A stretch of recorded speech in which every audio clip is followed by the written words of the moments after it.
The most expensive patient you'll ever get is a brand new one. Marketing ads, the website, the review, the whole cost of getting a total stranger to trust you enough to open their mouth in your chair.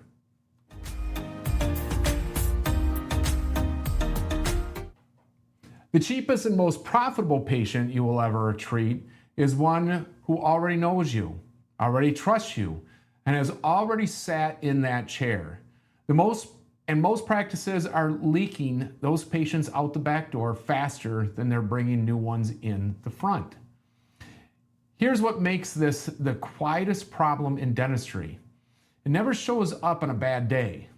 Nobody walks in Monday morning and announces that 400 patients left last year. It shows up as a slow year.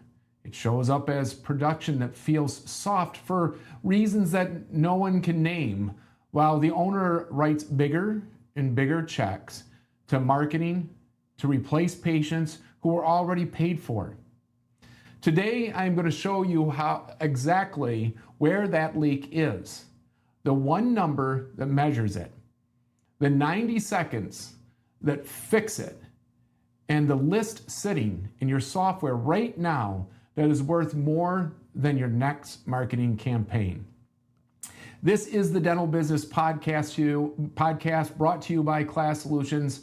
We are one team, 5 divisions aligned around your practice. And I'm Phil Cole. For 27 years in this industry, and I have valued, coached, bought, sold, and rebuilt practices in every kind of market you can name. This is a solo episode, which means it is just you and me for the next half hour, and I'm going to be direct with you. I'm going to walk you through the single highest return project available to almost every practice I look at. It costs you nothing in advertising. It requires no new equipment, no new operatory, and no new associate. It is a system, and once it is running, it pays you every month for the rest of the time that you own your practice.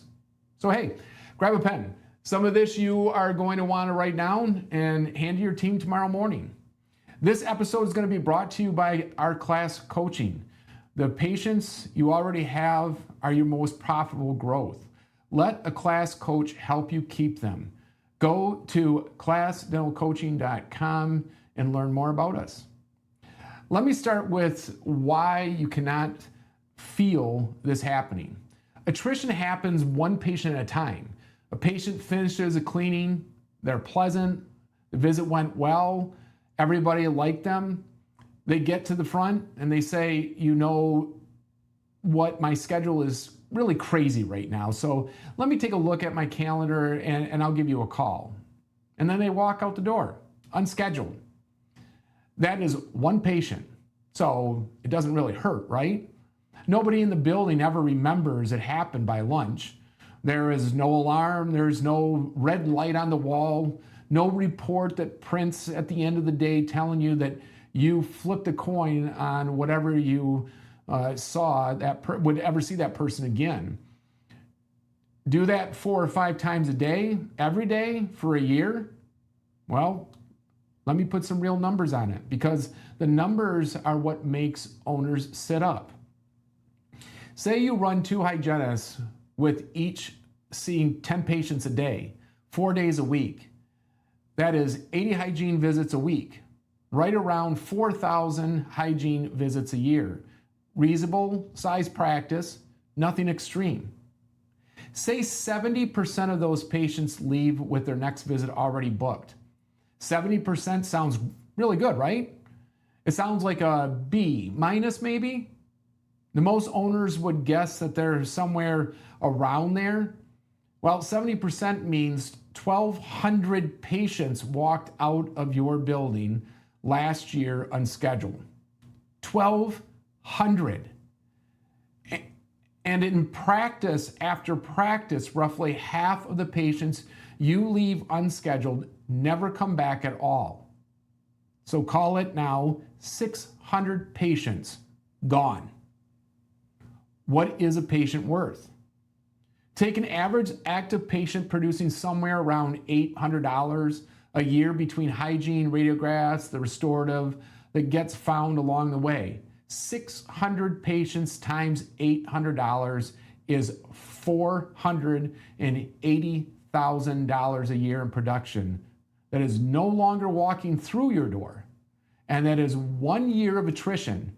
That's not cumulative damage. Here's the part that should make you, I would hope, angry. You already paid for every one of those people. Depending on your market, a new patient costs somewhere between $250 and $400 to acquire. And in a competitive metro, it runs well past that. So the practice writes a marketing check every month to bring in 25 new patients at $300 a head.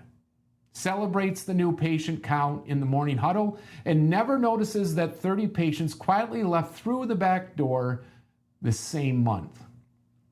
So when you look at that practice isn't growing. It is treading water at full sprint, and it is paying full retail for the privilege. There's a number that tells you the truth about this and is not new patient count, it's active patient count.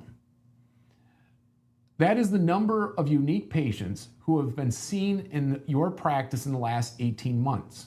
Some will say 24. Not the number of charts in your software. Charts are just history. Active patients are your business. You know, when I sit down with an owner and we look at active patient count over 3 years and the line is flat while they've been spending on marketing the whole time, we have found the problem. The front door is working. The back door, though, is standing wide open. So how do you measure the leak itself? Well, one number, hygiene reappointment percentage. The definition is simple. Of all the hygiene visits you completed in a given month, what percentage of those patients left the building with their next hygiene visit already on the schedule? Completed hygiene visits with a future appointment booked divided by total completed hygiene visits. 2 rules on how you count it. First, it has to be booked before they leave, not booked 3 weeks later after 4 voicemails and 16 texts.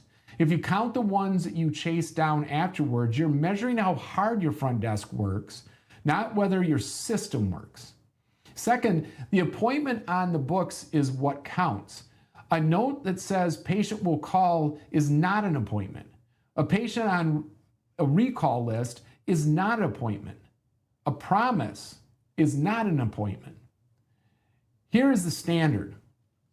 Above 95%, not 80, not 85, above 95. And the best practices I work with live at the 98 and treat anything lower as a problem to solve that week. When Ryan Hill, our director of coaching, gets called into a practice that is struggling with production, this is one of the first numbers we pull. And it comes back at 60, 70% more often than you would believe. That gap between where they are at 95, well, it's the leak. It's quantified. It's a single number. Now, most owners have never seen this number for their own practice. So let me tell you how they get it. Every major practice management system will give you this, though almost none of them put it on the front page. In Dentrix, you're looking at the continuing care module and the hygiene production reports. In EagleSoft, it's the recall and scheduling reports. In Open Dental, you can pull it out of the recall list and the appointment views.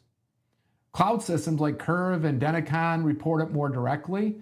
If your team tells you the software can't produce it, well, that is not a software problem. That is definitely a training problem, and it takes about 20 minutes to solve with someone who knows the system. And if you want the fastest possible version, do this tomorrow. Pull yesterday's hygiene schedule, count how many patients were seen, then look at each one and count how many have a future appointment on the books. Divide. That is your number for the day. Do it for a week, and you will know precisely how bad the leak is, and you will not need a consultant or a report to tell you that. Track it monthly. Put it in front of your team. A number that nobody looks at will never improve. So here's the good news, and it is genuinely good news. This whole problem lives inside the last 90 seconds of the appointment. That's it. 90 seconds between the moment the hygienist sets down the mirror and the moment the patient walks through your front door. Everything about whether that patient becomes a retained patient or a coin flip gets decided in that window. And guess what? You control it completely. So the standard is this: nobody leaves hygiene without the next visit booked. And it should be, period. No exceptions, no special cases. No, we'll call you later, or we'll call them later. You book it at the chair while you're sitting there, while it's easy, while they're still in the mindset of being a patient in your practice. The moment they cross the threshold and step outside, your odds collapse, and there's stats to prove this, and your cost to recover them multiplies. Inside the building, the appointment is free.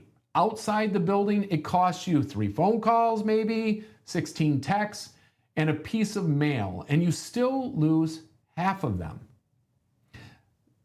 Now let me talk about the language, because the language is where most practices give the appointment away.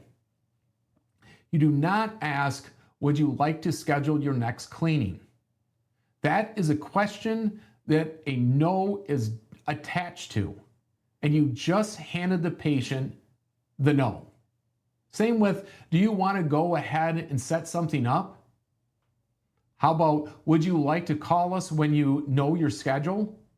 Every one of those invites the patient to opt out of their own care is free to say no. Here's what it sounds like instead. I'm going to get you on the schedule for your next visit. It looks like we're into early March. Does the morning or afternoon work better for you? Now read that again and notice what happened. You did not ask for permission. You assumed the appointment because the appointment is the standard of care. And then you gave the patient a choice between 2 yeses, morning or afternoon. Both answers get them on your schedule. That is not a sales technique. It is how you already talk about everything else clinically. You do not ask a patient whether they would like radiographs this year. You tell them it's time and you take them. Continuing care is exactly the same thing, and your team should carry it with the same confidence. Now, the objection. You'll get this one constantly. I have no idea what my schedule looks like 6 months from now. Well, here's the answer. That's completely normal. And it is why we are going to put it on the books now and remind you 3 weeks ahead of time. If it needs to move when you get there, well, we'll move it. No problem at all. Holding the time costs you nothing, and it means that you are not calling us in 8 months trying to find a spot that we're not going to be able to get you in. You've just removed every reason to say no. There's no risk to the patient. There's no commitment they cannot escape. And you have taken the entire burden of remembering off their shoulders and put it on your system, which is exactly where it belongs. A few more things that make this stick. Book families together. If mom is in the chair and her 2 kids are patients, you are booking 3 appointments, not 1. Same day, back to back, so she makes 1 trip. She will thank you for it, and you get protected 3 patients instead of 1. Do the handoff out loud in front of the patient. The hygienist walks the patient up and says right in front of them, Sarah is all set. She is due back in 6 months. And we talked about that lower right molar, so that lets us get her scheduled for that too. Now the front desk is not starting from a zero, but patient hears that their care described as a plan and nobody has to guess what was decided in the back. And reserve the time before you need it. Your hygiene schedule should be built out ahead with continuing care time already held. So when the patient is standing there, you are placing them into an appointment that exists rather than hunting through a wide open calendar hoping to find something. Here's my favorite part of all of this. Every bit of what I just described, it's free. It is not software. It is not a new hire, and it's not a capital expense. It is a change in how 3 or 4 people in your building use 90 seconds. Ryan has walked into practices, I've walked into practices, changed nothing but that 90 seconds in the language inside of it, and watched reappointments climb 20 points in a single quarter. Software can send a reminder. Software cannot change how the hygienist talks to a patient in the last 90 seconds of the visit. That is behavior. Behavior is what coaching changes. There is a production hiding in your reactivation list right now. A KLAS practice health assessment will show you exactly how much. Start at KLASdentalcoaching.com. Now, if the fix is that simple, why is almost nobody at 95%? Because there are 4 specific places this breaks, and every one of them is fixable once you can see it. Let me walk you through all 4 so that you can look for them and your own practices this week. The first one is the soft ask. Your team is asking instead of telling. They're being polite. They're trying not to pressure anybody, and their language is full of exits. This is the most common failure and the easiest to correct. It takes 1 team meeting, a written script, and about 2 weeks of somebody actually holding the standard. The second one is the broken handoff. The patient gets walked to the front desk, or worse, points towards the front desk, and nobody up there knows what was decided in the back. The front desk asks the patient what they need, and the patient, well, they don't know. And the appointment evaporates in the confusion. That whole failure is a 30-second verbal handoff spoken out loud in front of the patient. The third one is the will call list, or the call list. This is the graveyard. Somebody built a habit of writing patients down on a list to call later. And that list is where appointments go to die. Nobody works it consistently, it grows every week, and it becomes the place your team puts patients they did not want to have a firmer conversation with. If you have a will call list or a call list, look at it today and ask how many of those people have been contacted in just say the last 30 days. The answer will tell you what you need to know. The fourth one is unscheduled treatment, and this is the leak inside the leak. The doctor diagnoses a crown. The patient says they need to think about it or check with their spouse. Nobody schedules anything, nobody sets a date to follow up, and that crown sits in the software as diagnosed and unscheduled, and it most likely will be forever. Run that report. Every practice I look at has real money sitting in there, not theatrical money, treatment you already diagnosed and the patient already heard about it. 2 other numbers belong in this conversation because they eat the same production from a different direction. Broken appointment rate, that is cancellations and no-shows as a percentage of scheduled appointments. Under 5% is healthy. When I see 15%, the practice is running a leak in the middle of the day, not just at the end of a visit. And the fix is a confirmation process that is a real conversation rather than an automated text nobody reads. Plus, a short call list of patients ready to fill an opening on 2 hours' notice. And your hygiene schedule, fill rate. Your hygienists are the engine of continuing care and the primary source of diagnosis for your practice. Open time in hygiene is not a slow day. It is a production that never comes back. Every one of these 4 breakdowns is a behavior. It is not one of them, not one of them requires you to spend $1 to fix again. Everything I've told you so far stops the leak going forward. Now, let me talk about the money already on the floor. There's a list in your practice management software right now of patients who used to come in and have stopped. Every practice has it, but I will tell you right now, nobody works it. It is the most underworked asset in your building. Understand who these people are, because owners get this wrong. They're not unhappy patients. Very few of them left because they were upset with you. They trusted you enough to come in, sit down, and they let you treat them. The problem is then life happened. A job changed, insurance changed, a baby arrived, they moved 15 minutes farther away, they had a hard year. The dentist slid down the priority list and just nobody ever reached back out. Most of them simply forgot. They're not trying to avoid you. They're waiting to be reminded, and the reminder never came.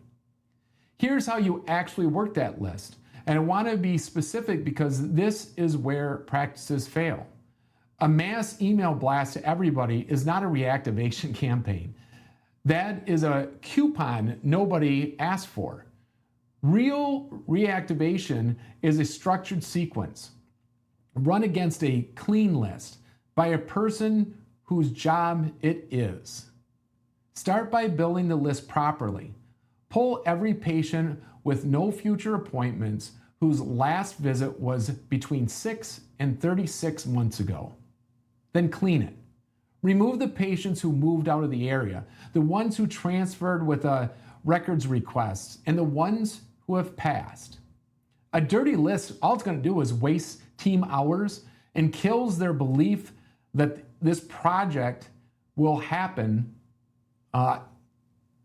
in seconds or in later on in the afternoon. Then split what is left into 3 tiers because they are not the same people. Tier 1 is 6 to 12 months overdue. These are the warmest names and they are barely gone. Most of them think they are still your patients. And honestly, they are. This tier converts the fastest and you work it first. Tier 2 is 12 to 24 months. Still very warm. They know your name, they know where you are, and they remember their hygienist. Tier 3 is 24 to 36 months. Now this is lower conversion, still absolutely worth the call, and this tier is often where you find the biggest single cases because a lot can go wrong in 3 years without a dentist. Now the sequence and the order matters. Text message first because it gets read. Then email a few days later with a little more substance. Then the phone call. And the phone call is the workhorse of the entire campaign. That's where you're given a live human voice saying your name is what actually brings people back. Text and email warm them up so the call is expected rather than cold. For Tier 3, add a physical letter because almost nobody gets mail from their dentist anymore, so it may stand out. The language is the same principle as the chair. Warm, direct, no guilt, no pressure. It sounds like this.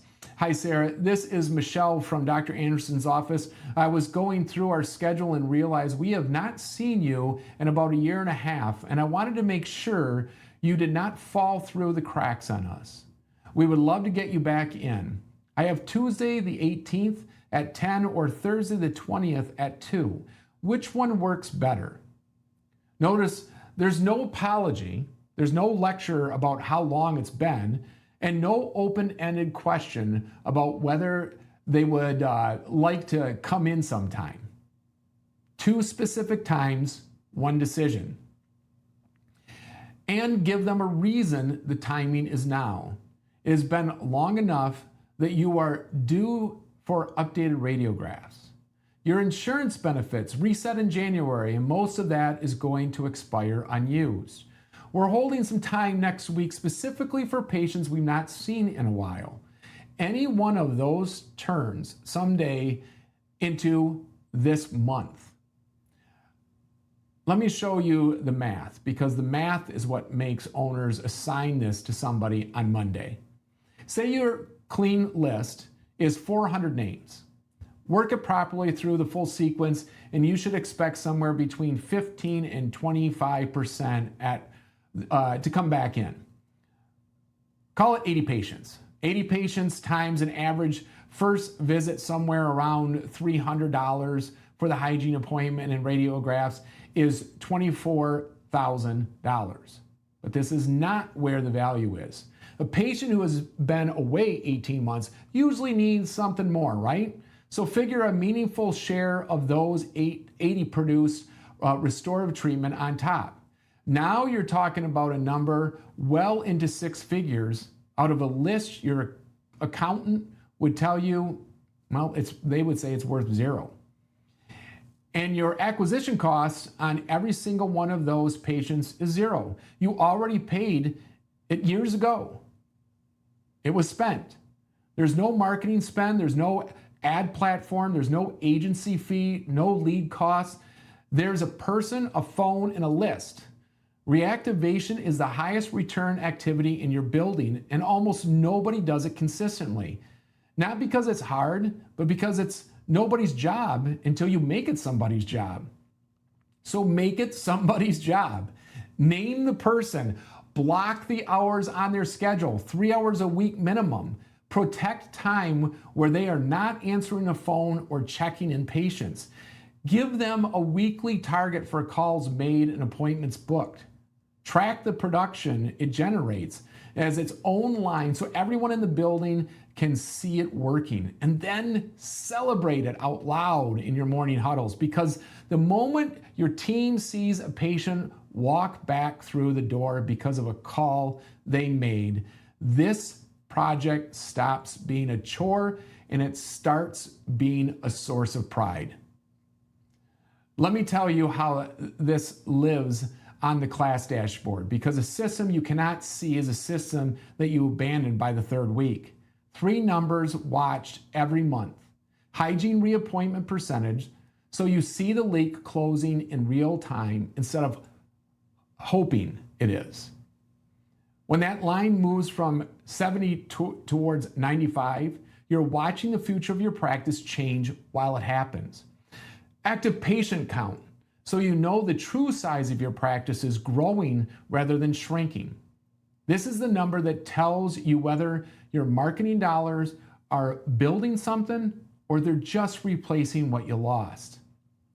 And reactivation production, tracked as its own line, so you can see the exact dollars that came back from patients you had written off. Not an estimate, the real number. An owner opens the KLAS dashboard and sees the foundation of the practice getting healthier month over month. This is the difference between hoping recall is working and then knowing it is. Before I let you go, here's exactly what to do with all of this. 4 weeks in order. Week 1, measure. Pull your hygiene reappointment percentage, your active patient count, and your unscheduled treatment report. Do not fix anything. Just find out where you actually stand and share the numbers with your team And don't blame anybody. This is a system problem, remember. This is not a people problem. And it matters that your team hears what you say. Week 2, install the 90 seconds. Write the scheduling language down word for word. Practice it in a team meeting out loud, because reading a script silently does not change behavior.